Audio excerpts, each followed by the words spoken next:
মই সকলো বুজি পাইছো পিছে যাক তুমি হৃদয়ত স্থান দিছা তেওঁক তুমি ইমান সহজতে পাব পাৰিবা মই নাহকাৰে শ্ৰীকৃষ্ণ মহাকপটীয়া গৰু দিনে নিশাই গৰু চৰাই চৰাই ডাঙৰ দীঘল হোৱা কলিয়ে কৃষ্ণই তোমাৰ অন্তৰৰ কথা বুজিব পাৰিব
আপনাৰ পদধূলা পাই পবিত্ৰ হলে এই কুঞ্জে নহল আয় ৰুক্মিণী যা দেবকীৰ ভাবে পূজা নিবেদন কৰিবলৈ তোমাৰ মা ভিক্ষা কৰি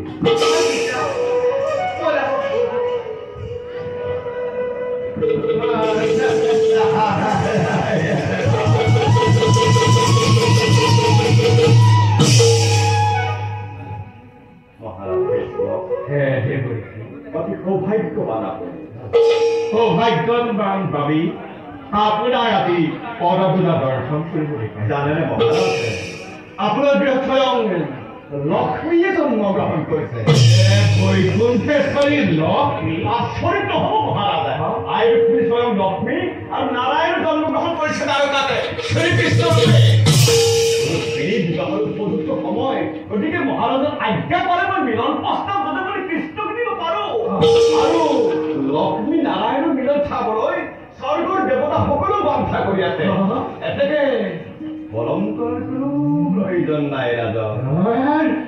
ৰুক্মিণীৰ বিয়া স্বয়ং নাৰায়ণৰ লগত দেৱকী মোক চালনা নকৰিব চালনা চালনা হয় মহাৰাজ ই সত্য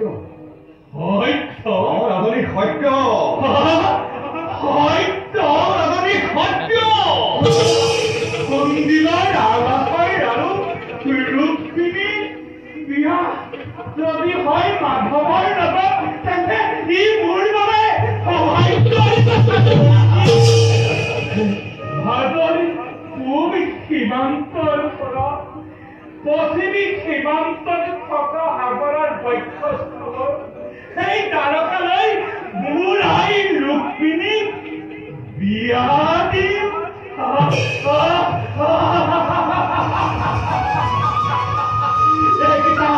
একদম প্ৰেমৰ জোৰেৰে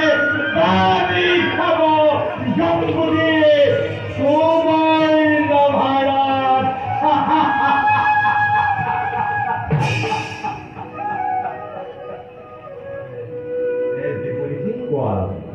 মই পিছে এই কথা বিশ্বাস কৰিবলৈ বৰ টান পাইছো সংশয় নকৰিব নাযাওঁ লক্ষ্মী নাৰায়ণ যুগল মিলন অৱশ্যেই হ'ব লাগে খাই আহিছো গতিকে মুকলিতে সমাগত মিলন কৰি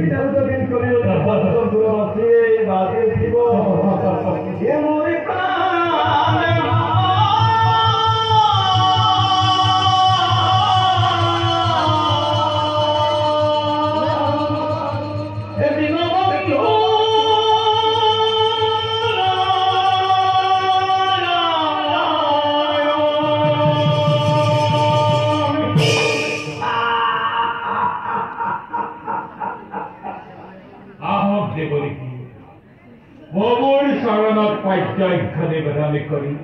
এই মিলনৰ বাবে প্ৰাৰ্থনা কৰিম আমি এই করে করে চেষ্টা করি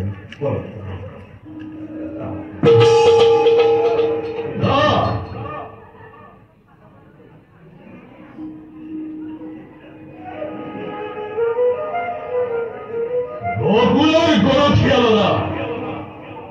কৃষ্ণর লগত বলে হেন রুক্মিণীর ভয়ঙ্কর আর এই প্রস্তাবত তুমি সমর্থন জনাই চাবি না গুণে দিল তোমাকে এলো দুর্মতি এই বিচ্ছময় পথে ইরাদি তোমার হরমতি ভ্রম বাসার উঠব দেবরীকে বিবাহের প্রস্তাব আছে আপত্তি না দেখি অনুমতি প্রদান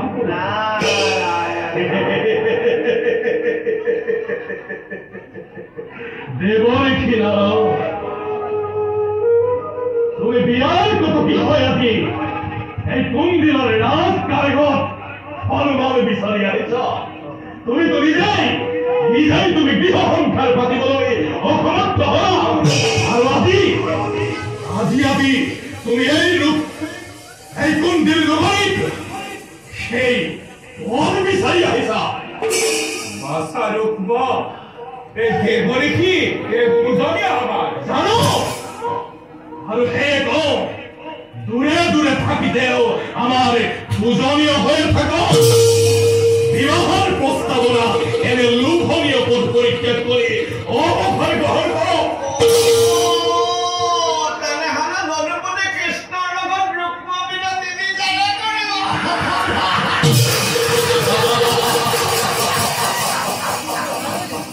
বুদ্ধিমান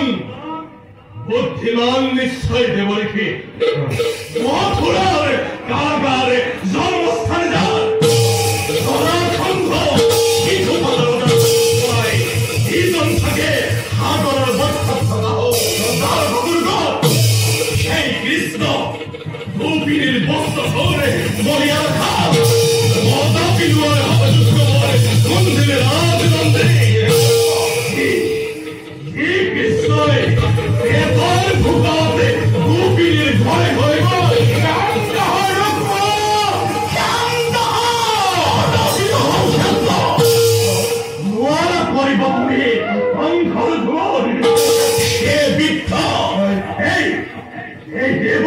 কথা হলে জীবনের এক বয়স ঘটিল তোমার মগজুর সেইভাবে যোগ্য বলে তুমি ভাবিস কৃষ্ণ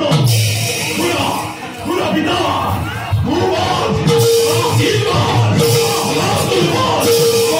আজি যত মানে মহাপাপ আছে এই জগত কৃষ্ণই হাঁহি মুখে ধৰিব পাৰে তেনো নহ'ব এই লম্পট কৃষ্ণকে কদাপি নকৰো তাৰ মোৰ প্ৰাণৰ ভক্তি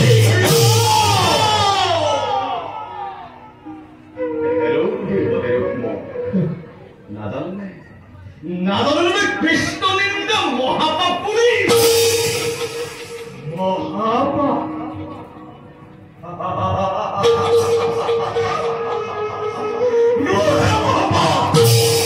মই নাভাবো কৃষ্ণ নিন্দা মহাপাপ পুৰি কৰিছো প্ৰতিজ্ঞা যেতিয়ালৈকে ৰক্ত তেজ মৰে ৰাজকুমাৰীকে নিজেও দিব বৰমাল্য ভাই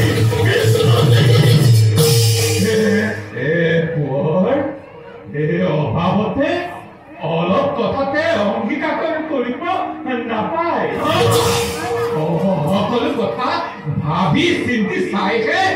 সিদ্ধান্ত ল'ব লাগে ভাবি চাইছো এতিয়াও তোমাৰ দৰে মোৰ মগজুৰ বিকৃতি ঘটা নাই শুনা পিতা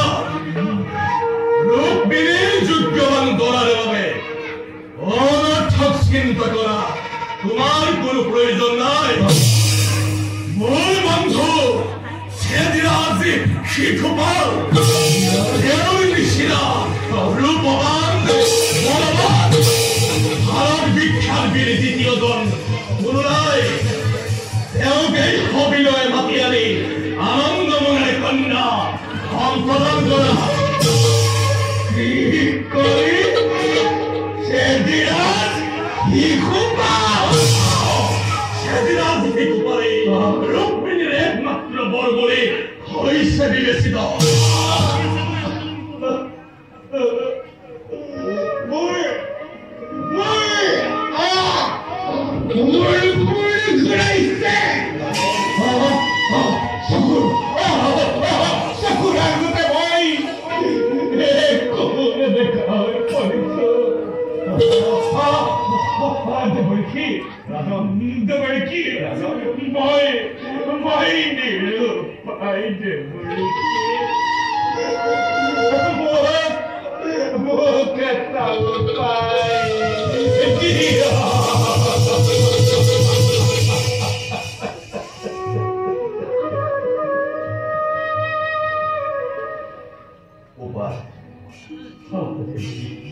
উপায় দিবলৈ মই যোগ্যজন নহওঁ তথাপিতো সুধিলে যেতিয়া কওঁ বাৰু শুনকে ৰুক্মিণী দেৱীৰ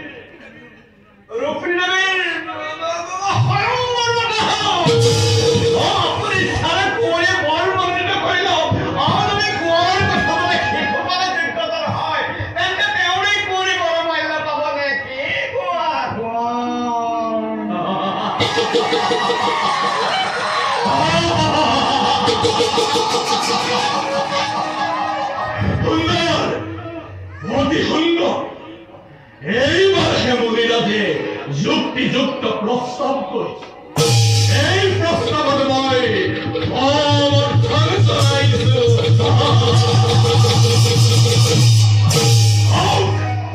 সোনকালে স্বয়ংবৰৰে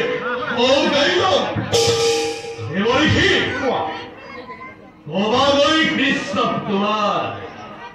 মন্দিৰত ৰুক্মিণীৰ স্বয়ংবৰ হ'ব তোমাৰ কৃষ্ণ আৰু ৰুক্মিণীলৈ আশা কৰি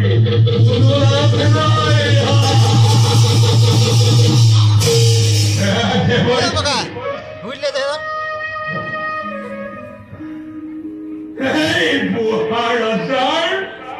মতি কম হৈছে আজি মই ৰজা নহয় আজি মই কাঠৰ পুতলাহে আজি ৰুক্মবীৰে শাসন ভাৰী চলাইছে আৰু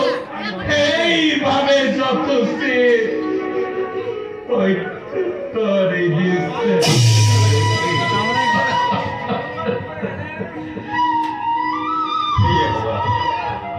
বিদায় এতিয়া যন্ত্ৰেৰ